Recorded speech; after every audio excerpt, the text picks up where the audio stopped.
Episode 268. Today we're talking about some standouts in yesterday's matchup between Colorado and Chicago, a game in which Colorado was able to come back in. They were able to tie it late in the game. Martin H just got a tip shot and a redirection shot that ended up going in, and they ended up scoring in the shootout and got the winner in the shootout.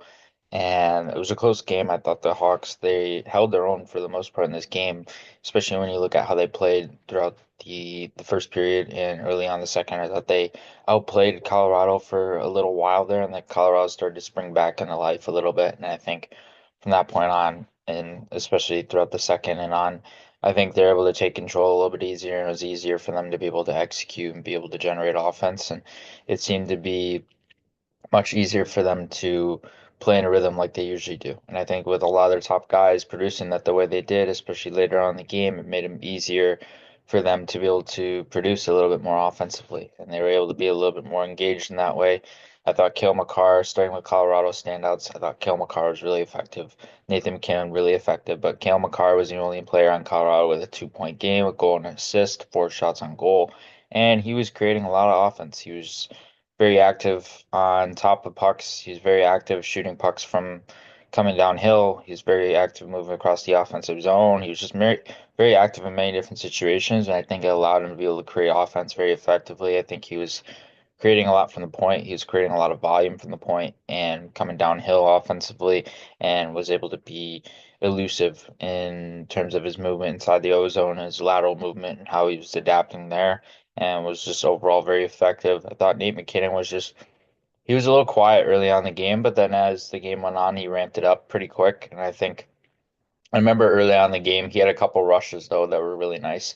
Outside of the rush play, I didn't really notice too much of him early on, and he had that really nice rush where he was one-on-one for basically less than 2 seconds against Sam Rinzel. And then once he went going to top speed, he was gone and he was behind Rinzel immediately.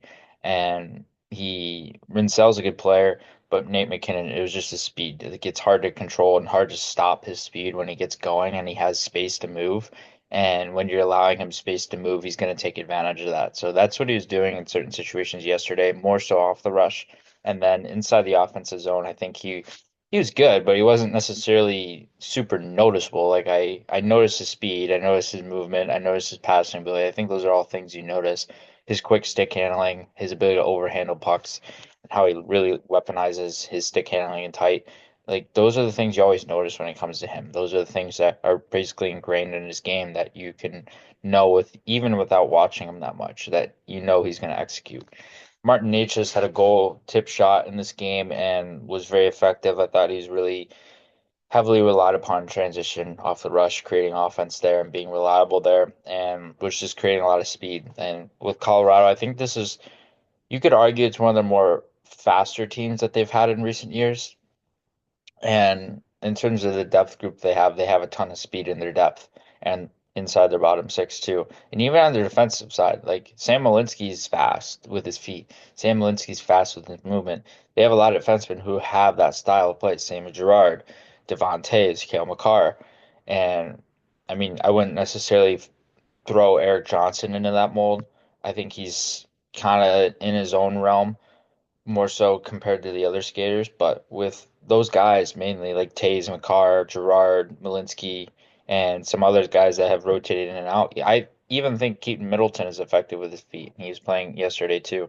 I think he's underratedly fast with his feet. He's not necessarily super dynamic with his speed per se, but he's fast on his feet, and I think that allows him to be able to control situations to his advantage, more so on the defensive side.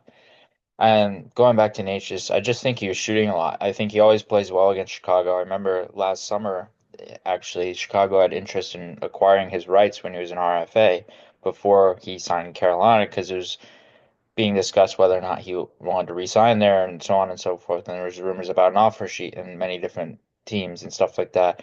And now Martin Necas has just really evolved. I think he's going to evolve long term into, and I believe I've said this before, into more of a 90, maybe even a 100-point scorer in the league. I think, especially playing with this Colorado team, having Nate McKinnon as your line mate regularly at 5-on-5 and on the power play, I would be shocked if Nate just doesn't hit that mark at some point. I think 90 points is more realistic as of right now, especially when within the next 2, 3 years or so before he turns 30, I would say he can have at least a 190 point season. but we'll see how it plays out with him. Brock Nelson, very effective once again. Again, playing with Nichushkin, he's been just a great fit there. Great fit on that line. Those two together have worked wonders, and they've been able to play really efficiently off each other. Have make re they make really good reads off one another too. And I think they're really effective, not only in transition but in small areas. And they're both bigger players too, so having that small area game is really important for how they play the game. And they both do a really, really good job of it. Brock Nelson, just a reliable all-around center who can also play wing, and he's underrated playing the wing. He played wing at Four Nations too for USA, and I think he's really underrated playing that position because he's a guy who's also a natural center fit, but he's also a natural fit on the wing because it's so much easier for centers to move to wing than it is for wingers to move to center. And I think with Brock Nelson, he can play both really, really exclusively, and he does a really good job at both positions. He's very reliable defensively too, so that adds an element at both positions that gives him an edge and just plays all situations very reliably. Speaking of Val Nichushkin, I wanted to touch on him. I thought his forechecking ability was really noticeable. He was F1 in a lot of the times as a winger, uses his speed, uses his tenacity, uses his pace. He was maintaining his shoulder square to D coverage and really locking down Chicago's defensemen on the forecheck really well, trying to get inside of them, trying to get around them, trying to create with speed using his feet. I think he's really evolved in a because he early in his career he that was his edge. That was his biggest component is he had size and forechecking, and he didn't really have skill when he was in Dallas because he was playing mostly fourth line minutes. But the unique thing about it now is that he's layered into that. So not only is he a great forechecker now and brings that size and brings that hockey sense component on the forecheck, but also he brings that dual threat game. He brings an elite skill game on top of that. So he's really weaponized that and has transformed into a really nice player over time for them.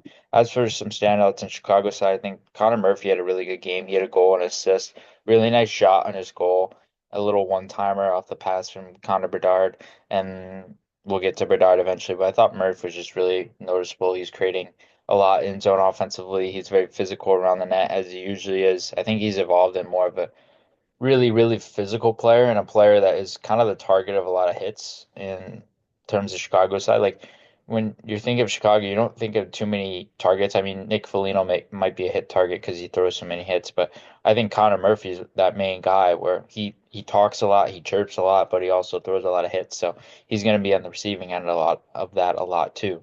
So I think he was really effective. Defensively, he was really effective. He's not really noticeable in transition. He never really has been.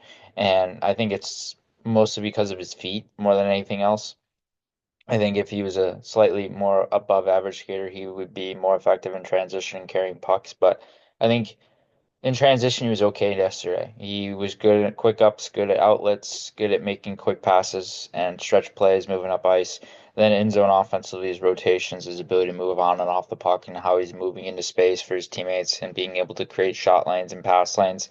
And the other thing that is unique about him is his coordination. Like he's got okay coordination in terms of hand to stick movement and stuff like that. I think when it comes to Murphy, he's not necessarily the most I don't want to say coordinated because he's got coordination. It's just you don't really see it connect when he's trying to shoot the puck or when he's trying to pass the puck. It's kind of weird the way in which he tries to shoot and pass and stuff like that sometimes, especially when he's at an awkward angle or awkward position or something like that. And then Connor Bedard, one assist, was really effective in transition, really effective moving up ice. He had many sequences throughout this game where Colorado was trying to close in on him from all angles, and it was like a 1v4, 1v3 for him, and he's still able to escape those situations, and he's doing a really good job of doing so. I thought he was doing a really good job of being able to be reliable as a passer, make pass first decisions, and being able to be a guy who can be effective inside the offensive zone and really make plays that are high level. And when he's at his best, he's doing that and he's executing at that. So I think when it comes to Bedard, he's extremely effective when it comes to 5-on-5 and his playmaking there, but also his rush play, his ability to make plays in zone offensively, and just how he's evolved into more of a dual threat player throughout his time in the league thus far, and continues to have an underrated playmaking game. I think when you think of Bedard, you think of the shot, and that's kind of the first thing you think of, but his playmaking game, I think, is vastly underrated just in terms of how he makes plays, how he's able to maneuver guys one on one, how he's able to get through stick checks, how he's able to use creativity in one on one situations. Just does a lot of really good details with his stick and how he's able to handle the puck to be able to maneuver around guys, get around pressure, and be able to escape the pressure effectively. Ilya Mikheyev was really effective on the net. He had a rush goal, it was on the PK, and it was on Nick Foligno's penalty. He ended up taking advantage. He just went full speed, straight line ahead and ended up crashing that and ended up scoring. So he was really great. He was really noticeable defensively too, just locked sides down really effectively defensively, really effective in transition, carrying pucks up, moving north, and being a guy who can be reliable there, reliable to forechecker, can use his speed and really weaponize his speed inside those situations as well. And then Frank Nazar, another guy who's kind of fearless. I think when you watch his game, he doesn't play like he's 5'9" or 5'10" or whatever he is. He plays like he's 6'1", 6'2", just the way he competes, the way he doesn't have any fear and takes advantage of situations. And yesterday he's shown that a lot. He wasn't afraid to attack Colorado's defenseman one on one right away. He wasn't afraid to go through sticks. He wasn't afraid to go around pressure. He wasn't afraid of any of that. And he was willing to go through guys and go around guys. And he was doing it a lot and was just effectively creating a lot of offense in transition and moving up ice as well. And was just doing a really reliable job of being able to create in offensive scenarios.